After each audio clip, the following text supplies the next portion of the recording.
This is an exclusive one-to-one chat with Trump, explaining what they've done in the Middle East.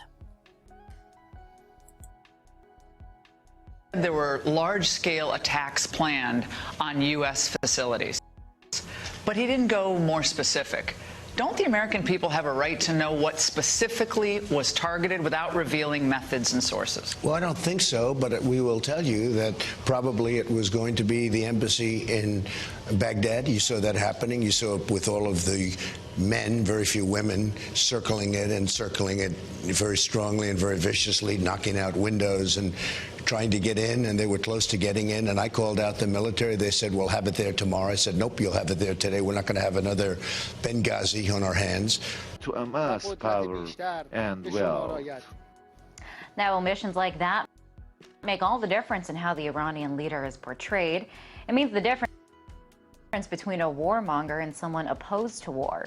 So what else isn't being reported, and what are the ramifications of this kind of selective reporting? To discuss this, I was joined by Amber Lyons, three-time Emmy award-winning journalist, photographer, and filmmaker.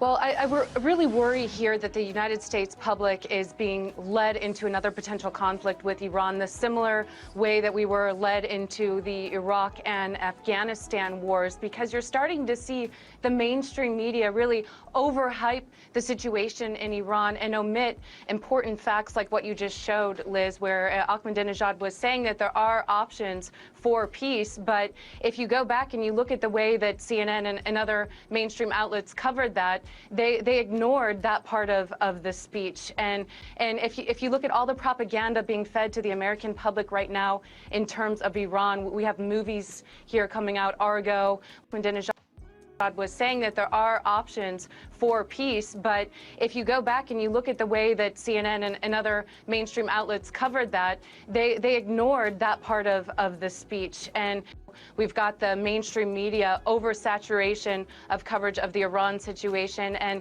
you know, based on everything that's happening here in the U.S. with the mortgage crisis, the economy, the fact that most Americans are having problems just getting by day to day, the fact that the mainstream media is overcovering Iran only says one thing to me, and that's that the American public is being propagated into another war, Liz. And why do you think that this is happening?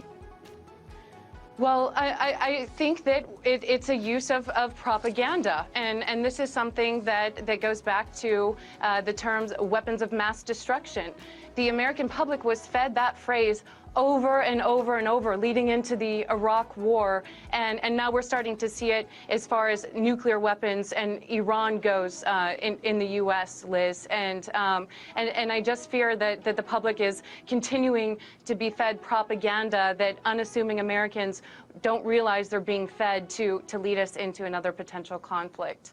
Now, the job of the media is supposed to be, you know, this fourth estate, and to, you know, show, you know, all possible angles, and basically just to report the truth. What do you think it is? I know that you worked for CNN. Why would it be otherwise? Why would they be presenting war propaganda, as you call it?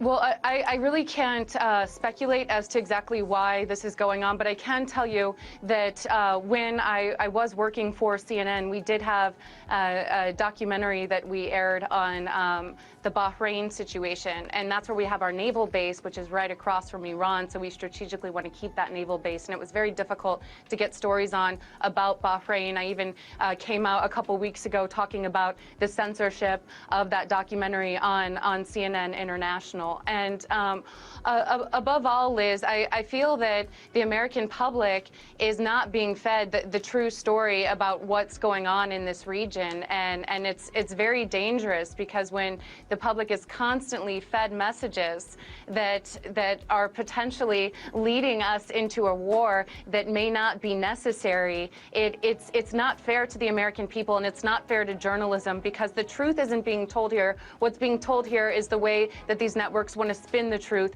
and that's leading us into another potential conflict with Iran. And I've been trying to tell my followers on my Facebook page and on Twitter to really open your eyes, because once you notice and start to you take the blindfold off, you start to see all of this anti-Iran propaganda floating through the American mainstream media, and it's symbolic of exactly what was going on before the wars in Iraq and Afghanistan, Liz.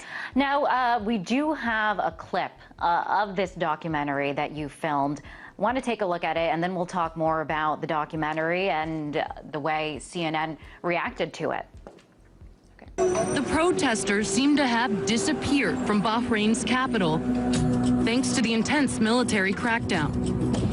We ventured into another side of Bahrain, a side the government didn't want the world to see, to find out where they've gone. We drove to the Shia villages, passing military checkpoints as we left the capital.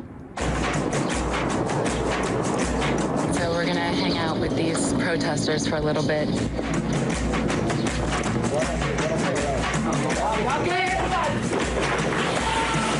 This is what the protests look like today. Young boys who've been hit with tear gas. Now, the documentary that we just saw a clip of never aired. It never aired on CNN International. Why not?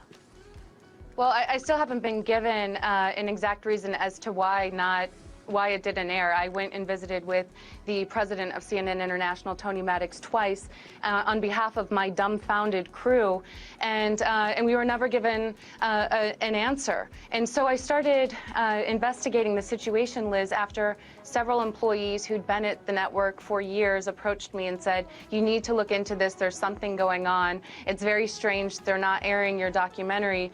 And after some investigation, we found out that CNN International is actually making money from the Bahrain regime. They are a customer of Bahrain. Bahrain is paying CNN International to create content that shows Bahrain in a favorable light, and then air, also not only to create that content, Liz, to then air that content on CNN International. And in one of the shows, it was called I List Bahrain. It was back in 2010. It was sponsored by Bahrain.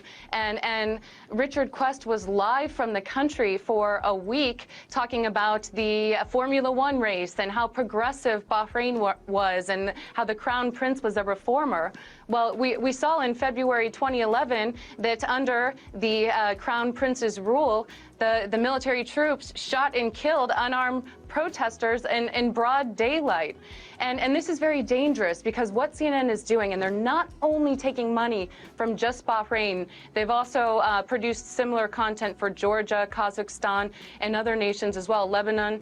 And what makes this dangerous is they're not disclosing to the viewers that these sponsored programs are actually being sponsored. Or if they are disclosing it, it's in very small gray lettering at the bottom of the article. And that's dangerous not only to our foreign policy, but once again, making the American public and the public in general that's watching this network think that there are rosy situations happening in these countries when that's not the case, as we've seen with Bahrain. And it's defrauding viewers, and it's defrauding their own journalists. I was not told, as a journalist working at the network, that this was going on. It wasn't clearly disclosed to me that at the same time I was investigating the Bahrain regime, Bahrain was a paying customer at CNN, Liz. And you did this all, you found this out all through your own research. What did CNN tell you in terms of when you were like, hey, why aren't you playing my documentary that I risk danger and to bring this story? And what did they tell you as to, why they weren't playing it? Well, that's what made me more suspicious, is because they never gave us an answer. They never told us why they weren't playing it, even though I asked the head of CNN International twice about it, and even bosses above me. We did a really amazing job. I get no credit for it, but we never get credit for anything, and that's okay. In the meantime, we have the greatest economy we've ever had, a lot of other things. Honor, coulda, shoulda, woulda, maybe that this was going to happen. Supposedly, we've done what's going to be in this video. Just what he says has happened. It's absolutely amazing with precision that they're able to take all this out, but they can't sort out education, housing, poor people, and all this goes on and on and on. Why, with precision, they've managed to take all these people out in another country that we'll never see and know and never will whole thing. Don't you think that's incredible? Yeah, I zoomed in a little bit, but that wall, that fireplace, I'm sorry, it just doesn't look right. None of it looks right. I'm sorry, he's superimposed in. You know, he should be precise. You know, he's well in front of the fireplace. But I think you would have had another Benghazi had we not acted quickly. That could have been stopped, and this was stopped. And we had our Apaches going there, the great helicopters, and they were dropping flares all over the place, and a lot of things were happening. They had action real fast, and everybody disappeared. Did he have large-scale... When you see her sitting in this chair, I don't know, it just doesn't look right. No, quite put my finger on it. But it doesn't look, I don't know, it's just, and occasionally it goes slightly blurry and then it goes into focus, but I just don't know. You'll see when her head goes on. And then we've got Panda Bear. It's a panda bear. Nice that they've done all that. Does that look in perspective? I just don't know. I just don't think that looks right. Something not right. But anyway, that's just my opinion, isn't it? A tax plan for other embassies, and if those were planned, why can't we reveal that to the American people? Wouldn't that help your case? I can reveal that I believe it would have been 4 embassies. And I think that probably Baghdad already started. They were really amazed that we came in with that kind of a force. We came in with very powerful force and drove them out. You know, that ended almost immediately. But Baghdad certainly would have been the lead, but I think it would have been 4 embassies, could have been military bases, could have been a lot of other things too. But it was imminent, and then all of a sudden, he was gone. I hear all the same things, the coulda, shoulda, woulda, you know, like, well, it was going to be, we thought it was this. They're doing all this in another country, right? But at home, there's education, medication, the people, things not going right. You know, he's supposed to be impeached, which is a very embarrassing thing when a president is sitting. We've got Nancy Pelosi with patches. We've got other people appearing underneath him. He looks a little bit like Alexander, King of Holland as well. You know, all this is going on. At home is where you really need to be focusing on the people and all the problems that are going on. No, we've taken someone else out. Done it immediately. Why is Nancy Pelosi describing her briefing as dismissive and disdainful? Mike Lee said it was insulting, the intel briefing. What wasn't said to mollify the concerns of some of your strongest supporters, like Mike Lee? Yeah, he is a great supporter. He's a friend of mine. He called me just a little while ago, and he said, you know, I just wanted to get some more information. And he was, look, I've also had calls from some of the senators, some of the congressmen, said it was the single best briefing. One person said they've been there for 10 years. It's the single best briefing they've ever had. One said 20 years, the single best military briefing they've ever had. Anyway, do you see what I mean about the size of this person's head? And do you know something? If you didn't actually show this person and you blanked that person off and you listen to their voice, you don't particularly sound that feminine either, by the way. I just wanted to add that. I don't mean to be horrible. But anyway, basically, he's talking about the best military, you know, operation talk ever. What are we getting ready for? What are they going to tell us next? That we've gone to full war on a place? Because it won't be true. All this hype. For what? Just to keep the little people all interested, now fearful. The Middle East again! Yeah, right. It's just diabolical. I understand what Mike had. Mike wanted certain things said, and we just couldn't say them. We could probably say maybe individually to him, and he's certainly a trustworthy person. Are you worried that the Democrats can't be trusted with classified information? Because that's kind of what it sounded like when Pence gave that interview and talked about sources and methods the other day. I am worried about it. Trustworthy. You've got an orange face. When you watch the video playing, it doesn't look like a real person. It looks like a cartoon. And not just that, you're also equating things now to the YMCA and saying all these really weird things in the middle of attacking somewhere while being impeached, while the country actually is quite under stress and there's loads of things going on. Trust. I don't trust any of these people anymore. Not my own, not yours, not any of them. Those that are in the politics and in that game and system. Certainly, I am worried about it. Can you imagine? Here we are, split-second timing, executed like nobody's seen in many, many years on Soleimani. Can you imagine they want us to call up and speak to crooked, corrupt politician Adam Schiff? Oh, Adam, we have somebody that we've been trying to get for a long time. We have a shot at him right now. Could we meet so that we can get your approval, Adam Schiff? They've got you believing that they're all corrupt and so forth and bogus people, but you know, when you're spending $50 million a day to go to fake space, I'd say I'd look further to home. We're all in it together. I'm sorry, once you learn about things like HAARP and CERN and all this, and you know, a treaty in Antarctica, they'll get on all right there. They'll get on all right in space. You know, that's something, you know, these very difficult areas.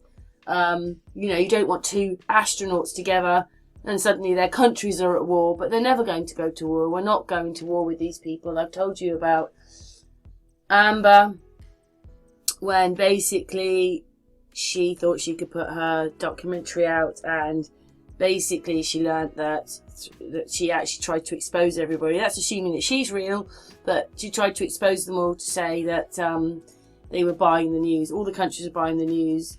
So all these people are as actors, then filling in the spots to say, oh yes, we'll be going over to, because we're going to war with these people, and oh yes, we're going to war with these people, and it's all going on the media when the media are making the news for these countries, and so these are just actors working for the big businesses. This is just absolutely horrendous. We have to take no notice of these people. The panda bear. I mean, he's a panda bear, and our queen is orange. They like being orange. It means something. And he'd say, well, let's do it in a couple of days. Oh, okay, let's meet in a couple. It doesn't work that way. Number one. Number two, they leak. Anything we give will be leaked immediately. You'll see breaking news. We're about to attack in 25 minutes or do something.